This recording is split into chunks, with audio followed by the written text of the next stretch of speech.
Halo kakak, berhubung ini adalah kisah novel jadi kemungkinan video dan narasi tidak sama, dukung like, komen dan subscribe kakak, semoga bisa terhibur, selamat mendengarkan.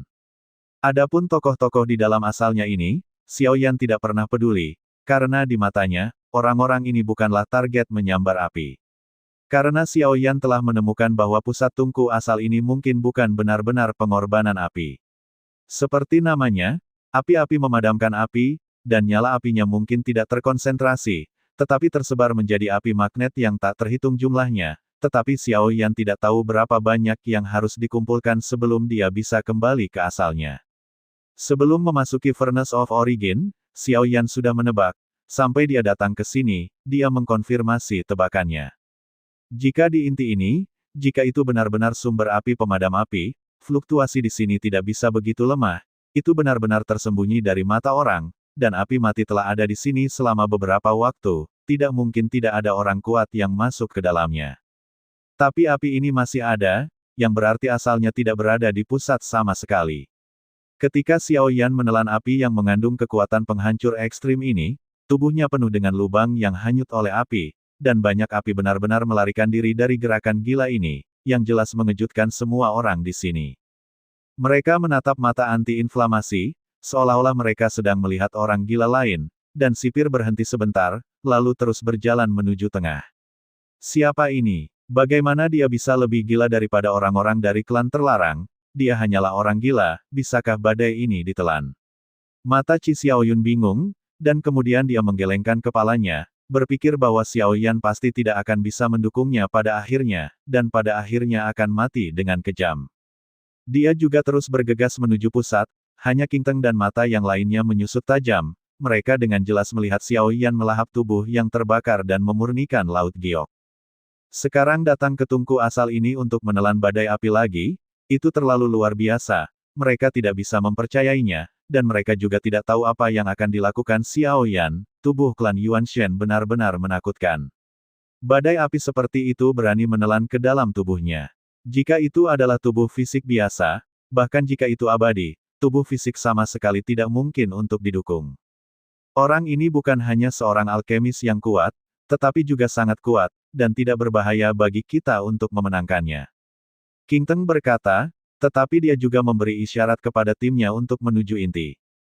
Xiaoyan masih agak jauh, dan mereka tidak bisa mengganggu Xiaoyan, dan Xiaoyan tidak berniat mengganggu mereka. Api keheningan yang terkandung di tempat ini memiliki aturan penghancuran yang lebih kuat.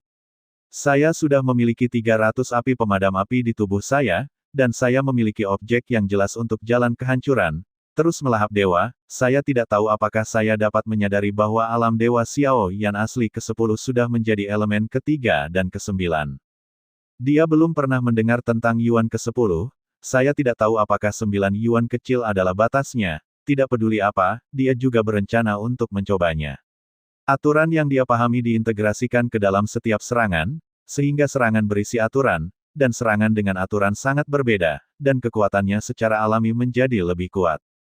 Kekuatan penghancur dari badai api ini sangat kuat, dan kecepatan banyak melahap anti-inflamasi tidak cepat pada awalnya, dan kehancuran tubuh fisik semakin cepat, dan pemulihannya sendiri tidak dapat mengimbangi.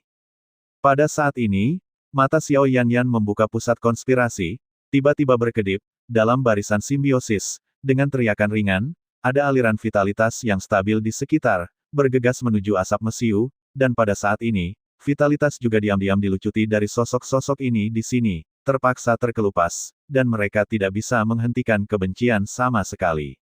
Dia melahap vitalitas kita, dan Qi Xiaoyun segera menyadarinya, karena jaraknya yang dekat, dia langsung merasakan bahwa vitalitas diserap oleh anti-inflamasi. Segera, matanya dipenuhi dengan niat membunuh yang kuat. Guo Zhao Xiaoyan memarahi api yang tak terpadamkan, yang tiba-tiba berubah menjadi lautan api dan menyebar, langsung menginfeksi semua orang di sini melalui badai. Paksaan berteriak ini membuat Qi Xiaoyun benar-benar ketakutan, kekuatan Xiaoyan jelas tidak setinggi dia, dan itu hanya perbedaan persepsi paksaan ketiga yang sangat jelas. Tapi Qi Xiaoyun segera merasakan kekuatan tubuh anti-inflamasi, mungkin ini orang yang penuh kebencian yang membuatnya ketakutan. Mengandalkan paksaan di sini, saya tidak bisa bertindak, jika tidak, saya akan mengepung dan membunuh Anda. Dalam hal ini, Qi Xiaoyun melihat sosok lainnya tanpa bergerak. Saat ini, di Furnace of Origin ini, memang tidak mungkin untuk bertarung, jadi saya hanya bisa menahan perasaan vitalitas yang sama yang hilang di tubuh King Teng dan yang lainnya. King Wuya menunjukkan ekspresi panik, hanya King Teng yang tenang. Vitalitas ini tidak berdampak banyak, saya tidak ingin menyimpan dendam terhadapnya, dan saya tidak boleh memprovokasi tubuh anti-inflamasi.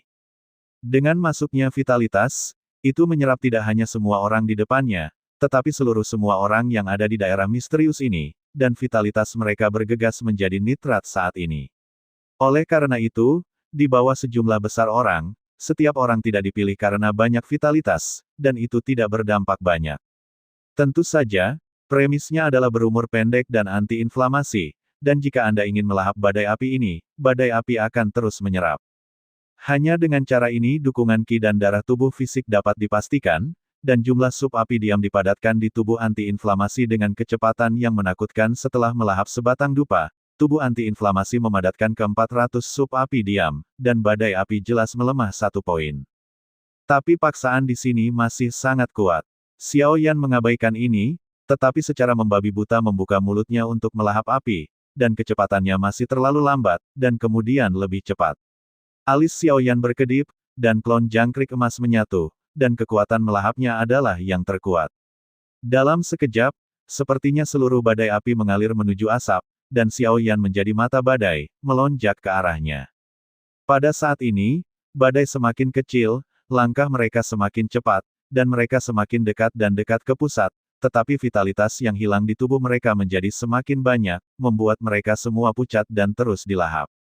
Ini tidak baik. Jika kita tidak bergabung, mari kita selesaikan hal ini dulu, dan kemudian akan diekstraksi, dan kita tidak akan mendapatkan sumbernya. Suara Qi Xiaoyun jatuh, tetapi King Teng mengabaikannya, dan sipir penjara semakin mengabaikannya, hanya mempercepat langkahnya dan tiba di pusat sesegera mungkin. Tampaknya tidak penting untuk vitalitas yang diekstraksi. Tampaknya siapapun yang tiba lebih dulu akan mendapatkan maniak api berwarna-warni di mana pusatnya berada, dan Anda semua adalah sekelompok orang gila. Dao yang menghina Qi Xiaoyun benar-benar tidak punya pilihan, dia hanya bisa maju selangkah, dan terus membakar setengah batang dupa untuk sementara waktu, dan api pemadam kelima mengembun di tubuh Xiao Yan. Mereka aktif seolah-olah mereka akan meledakkan magma di gunung berapi kapan saja, tetapi 7 kekuatan asli di tubuh Xiao Yan seperti telapak tangan tak terlihat dari 7, menghalangi mereka dengan erat. Tentu saja, yang paling penting adalah kekuatan keseimbangan kekuatan Zichen Void Spirit Lord, sehingga kekuatannya yang gelisah bisa stabil. Hadir dalam tubuh anti-inflamasi. Terima kasih sudah mendengarkan kakak dan yang sudah subscribe. Untuk yang belum subscribe yuk subscribe kakak. Semua cerita sudah Mimin simpan di playlist supaya bisa kakak ikuti. Bila suka cerita Mimin jangan lupa subscribe channel Mimin dan share channel Mimin ke seluruh penjuru benua. Terima kasih.